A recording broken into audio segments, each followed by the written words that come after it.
আজ ২৮তম আন্তর্জাতিক প্রতিবন্ধী দিবস এবং ২১তম জাতীয় প্রতিবন্ধী ব্যক্তি দিবস। আর এই দিবসে উদাহরণ হতে পারেন সুনামগঞ্জের সুজিত শর্মা।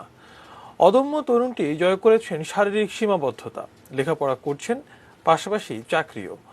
দুই পাহীন সুজিত দাঁড়িয়েছেন নিজের পায়েই। সুনামগঞ্জ প্রতিনিধি পঙ্কজদের তথ্য ছবিতে ডেস্ক রিপোর্ট দেখুন।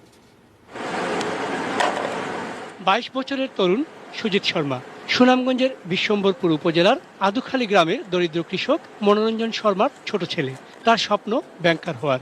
জন্ম থেকেই প্রতিবন্ধী জীবন আর পরিবারের অভাবনটন তাকে টলাতে পারেনি।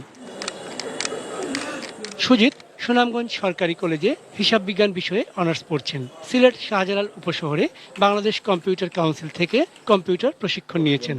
তার দৃঢ় মনোবলের কথা জেনে জেলা প্রশাসকের কার্যালয়ে মাস্টার রোলে পার্ট টাইম চাকরি দেয় প্রশাসন।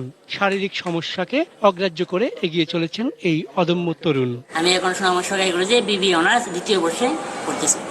MS Word, power point, MS Excel, এই অফিসের সবগুলো কাজে আমি জানি। ফটোশপ, তারপরে এই গ্রাফিক ডিজাইন সবগুলোই আমার জানা আছে।